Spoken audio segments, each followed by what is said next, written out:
LQ Biz News, your daily dose of Chinese entertainment and celebrity buzz. As a dream within a dream approaches its grand finale, it delivers a crescendo of emotion, fate-defying action, and unforgettable storytelling. Episodes 37 to 40 mark the emotional climax of a journey that has challenged destiny, unraveled reality, and brought us a love story that defies time and space. From the moment Nan Heng, played by Yimeng, was drawn into this world as a mysterious and tragic hero, he has battled the invisible chains of fate. Bound by a terrifying force of backlash, a punishment for trying to break free from the story's original arc, Nan Heng experienced multiple lifetimes of sacrifice and death. Each time he tried to protect the ones he loved, the price he paid was his own life. Yet, through these repeating cycles of pain, Nan Heng never gave up. Whether it was falling in battle, dying alongside his sworn enemy Yitong, or standing again with nothing but willpower, he kept choosing to fight back. And in these final episodes, something begins to change. The force that once punished him begins to weaken. The cycle falters. The script is no longer in full control. What makes these episodes so thrilling isn't just Nan Heng's personal growth, it's the powerful rise of every character around him. Friends, comrades, and even former bystanders step up with courage and unity. Together, they weave a plan to help Nan Heng break the chains that have bound him since the beginning. This is when the ensemble cast truly shines. Every thread that seemed minor before now pulls tightly into the climax, revealing just how interconnected their fates have always been. Yitong, once a symbol of absolute control, begins to lose ground. With the combined effort of everyone, Nan Heng finally overcomes him, not with brute force alone, but with strategy, sacrifice, and the will to rewrite their doomed narrative. And at the center of it all is Song Yimeng, played by Yitong, a young woman who stumbled into this world by accident. Unlike the characters born from the pages, she is real, or at least, she comes from a world where stories are just stories. Yet the deeper she is drawn into this fictional realm, the more real it becomes. Her bond with Nan Heng grows into something profound, a connection that defies logic, time, and the barrier between fiction and reality. But as the story reaches its resolution, the question becomes inevitable: will Song Yimeng return to her original world, or stay in this one, the world that changed her, the world where love found her? The ending promises a happily ever after, but what form it takes remains beautifully mysterious. Will she stay by Nan Heng's side forever in this rewritten tale? Or will their love transcend even separation, living on in memory, in rewritten fate, in something more powerful than a page? The final scenes are drenched in beauty, not just visually, but emotionally. The cinematography leans into surreal, dreamlike textures. The music swells with both heartbreak and hope. The pace slows down, allowing each glance, each word, each silent breath between the characters to land with full impact.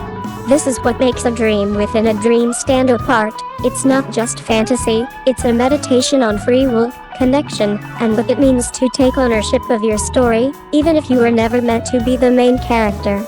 Nan Heng's victory isn't just in defeating his enemy, it's in reclaiming his life.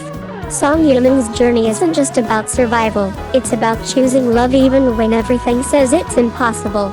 And their story, framed by a world of ink and imagination, becomes something deeply human. So yes, the ending is a happy one, but it's also layered, poetic, and unforgettable. It reminds us that sometimes, the most powerful stories aren't the ones we write, they're the ones we live. As a dream within a dream reaches its final chapters, I found myself completely swept away by a crescendo of emotions, overwhelming, haunting, and quietly tender, like a dream I didn't want to wake up from. Episodes 37 to 40 don't just bring closure to a fantasy love story, they challenge everything we thought we knew about fate, free will, and what it truly means to choose love. I never expected to cry over a character like Nan Heng, someone who seemed forever shackled by destiny, yet never let the light in his eyes fade. Again and again, he was thrown into cruel cycles of sacrifice and death. But no matter how many times he fell, he always stood back up, not because he was written to, but because he chose to. And in those final moments, when the script begins to crack and fate's grip weakens, Nan Heng finally becomes more than a character. He becomes real, painfully, beautifully real. Then there's Song Yimeng, the girl who stumbled into a fictional world by accident. Unlike everyone else born from ink and paper, she comes from our world. At first, she's just a visitor. But slowly, the lines blur. She begins to feel this world, to change it, and to be changed by it. Her bond with Nan Heng isn't the kind of love written for dramatic effect. It's quiet, deep, and undeniable. Perhaps that's what makes it feel so real, because it was chosen, not scripted. What struck me most in these final episodes wasn't just Nan Heng's growth, but the way every supporting character came into their own. Those who once stood in the background now step into the spotlight. Their actions matter.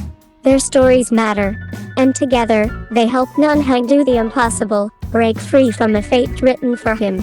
That's when I realized, there are no side characters in life. Even if you only appear for a few pages, your choices can still change the ending. And then comes the hardest question of all, will Song Yimeng stay in this world, or return to her own? That moment hit me hard, because anyone who's ever loved deeply will understand the weight of that choice. Sometimes, love makes us want to stay, not because the world is perfect, but because it's where they are. And sometimes, love asks us to let go, so the other person can live freely, or so we don't lose ourselves. The ending doesn't give a clear answer, and that's exactly why I loved it. It doesn't need to. The emotions speak louder than words. The pacing slows. The lighting becomes dreamlike, almost like an ink painting in motion. The music swells, full of heartbreak and hope. Each glance, each breath, each silence between characters lands with weight. That's what sets a dream within a dream apart. It's not just fantasy. It's a meditation on storytelling, free will, and how we reclaim ownership of our lives, even when we were never meant to be the main character. Nan Heng's true victory isn't in defeating the villain. It's in choosing his own path. Song Yimeng's journey isn't about survival. It's about choosing love, even when the story says she shouldn't.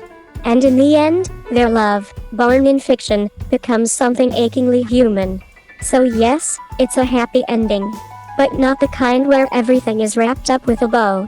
It's earned, layered, poetic, unforgettable. The kind of ending that lingers in your chest, long after the screen fades to black.